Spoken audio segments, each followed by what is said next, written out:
Hello student, कैसे हैं आप सब। उम्मीद करता हूं आप सब अच्छे होंगे, मस्त होंगे, बेहतर होंगे, आपकी पढ़ाई बेहतर चल रही होगी। और एप्लीकेशन में आज एक महत्वपूर्ण एप्लीकेशन है, write an application to the principal of your school requesting him to grant your some books since you can not buy them.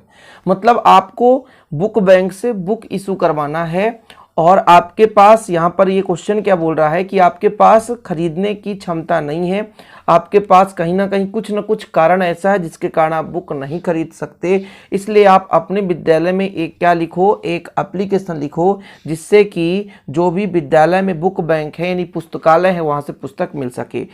आपको ये क्वेश्चन मिल गया, अब आपके मन में ये चल रहा होगा कि हमको लिखना क्या है। बच्चों थोड़ा समझने की कोशिश करें। जब भी आप एप्लीकेशन लिखें तो एप्लीकेशन में एक चीज आपको ध्यान में रखना है कि हमें कुछ ना कुछ उसका कारण बताना है। जैसे बुक बैंक का क्वेश्चन आ गया कि बुक बैंक का आपको एक एप्लीकेशन लिखना है, तो बुक बैंक आप विद्यालय से क्यों लेना चाहते हैं इसका कारण है। तो वैसे इसका कारण यहाँ पर खुद बता दिया गया कि आप खरीद नहीं सकते। अब क्यों नहीं खरीद सकते, आप एक ऐसा कारण बता दो। जैसे आप बता दो कि हमारे पिताजी एक फार्मर हैं, किसान है ना, उनकी इनकम बहुत लो है जिसके कारण हम नहीं खरीद सकते। यदि इतना लिख दिए तो बहुत है, बस इसको इंग्लिश में लिखना पड़ेगा। तो सबसे पहले तो आपको लिखना है, क्योंकि भाई कहाँ आप लिखना चाहते हैं, विद्यालय में लिखना चाहते हैं, तो आपको लिखना है टू द प्रिंसिपल। तो कुछ इस प्रकार से लिखना है, to the principal government higher secondary school Shahdol MP.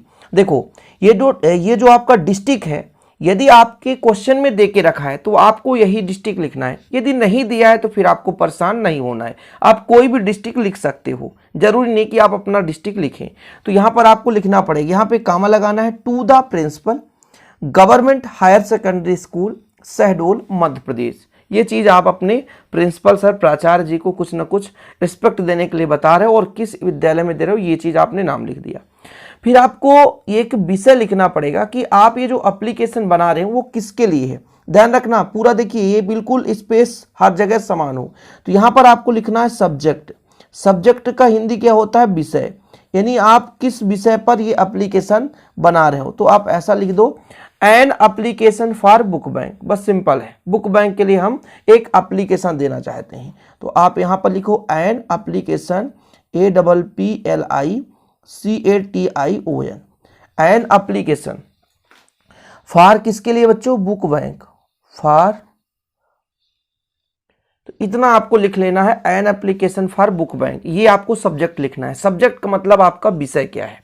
इसके बाद आपको लिखना है रिस्पेक्टेड सर। बिल्कुल जैसे मैं लिखता हूं ऐसे ही आपको लिखना है। यहां पर सीधा नीचे लिखना है रिस्पेक्टेड सर, या सर बस लिख सकते हो, ठीक है, रिस्पेक्टेड सर, ठीक है। फिर आपको यहां पर क्या करना है, कामा लगा देना है। फिर सेम नीचे से लिखना है कि भाई सबसे पहले तो आप बता दो कि भाई I am student class 12th या 10th, जो भी, जरूरी नहीं कि आप यहाँ पर आप यदि 12th के लिए तो 12th लिख दो, 9th के लिए तो 9th लिख दो, 11th के लिए 11th लिख सकते हो, कोई दिक्कत नहीं है, आप अपने हिसाब से लिख सकते हो। तो आपको स्टार्टिंग में कैसे लिखना है कि I beg to say that, मतलब मैं आपसे कुछ कहना चाहता हूं, आज्ञा पूर्वक। भाई सब रिस्पेक्टेड सर, रिस्पेक्ट दे रहे हो। I beg to say that, मैं आपसे कुछ कहना चाहता हूं कि I am a student of your school. मैं भाई एक विद्यार्थी हूं आपके विद्यालय का, ठीक है। I am studying in class 12th, मतलब मैं क्लास 12th में पढ़ाई कर रहा हूं।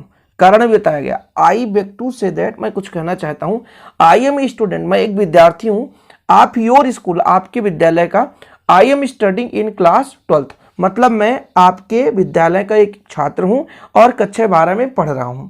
अब आपको थोड़ा सा बताना है कि कुछ ना कुछ कारण बताना है कि माई फादर इज, है ना, क्या, मान लो आप फार्मर बता दो, पुअर मैन बता दो, जो भी बताना हो, जिसके कारण से मैं खरीदने में क्या हूं, असमर्थ हूं।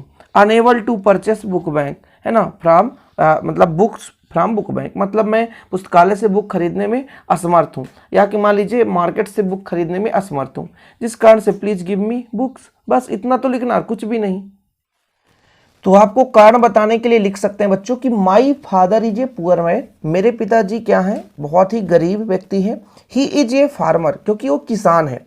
आई एम अनेबल, मैं असमर्थ हूँ, अनेबल मतलब असमर्थ हूँ, नहीं कर सकता हूँ, टू बाय खरीद सकता हूँ, फॉलोइंग बुक्स मतलब जो भी बुक्स हमें 12th में लग रहे हैं उसे मैं नहीं खरीद सकता। सो आई रिक्वेस्टेड, मतलब मैं रिक्वेस्ट कर रहा हूँ यू आपसे, काइंडली टू ग्रांट दया करने की कृपा करें बुक्स के लिए, यानी बुक बैंक यहाँ पर लिखना चाहिए, तो यहाँ पर बुक बैंक, हाँ ठीक है। तो आई रिक्वेस्ट यू, या आप ऐसे भी लिख सकते हो यहाँ पर इजी भाषा में, so I request you please issue books from the book bank, आप ऐसा लिख सकते हैं। प्लीज इशू यानी so I request you kindly please issue, यानी काइंडली दयालुता पूर्वक, या प्लीज इशू यानी कृपया करके आप क्या कर दें, इशू कर दें, देने की कष्ट करें, सम बुक्स यानी कुछ books from the book bank, ऐसा लिख सकते हो ना बच्चों। सबसे अच्छा मैं बता रहा हूँ, so I requested to you, मैं आपसे रिक्वेस्ट कर रहा हूँ kindly to grant from the books bank, ऐसा ना लिख करके so I request you please issue some books from the book bank, ऐसा भी लिख सकते हो आप लोग। फिर लास्ट में कुछ भी नहीं, ये सबको पता है, थैंकिंग यू मतलब थैंक्स, यानी आपको बहुत बहुत धन्यवाद। योर स्टूडेंट, नाम लिख दो, कुछ भी नाम लिख दो, जरूरी नहीं कि आप अपना नाम लिखो, क्लास लिख दो, लास्ट में डेट लिख दो, इतना लिखना है, पूरे नंबर आपको मिल जाएंगे।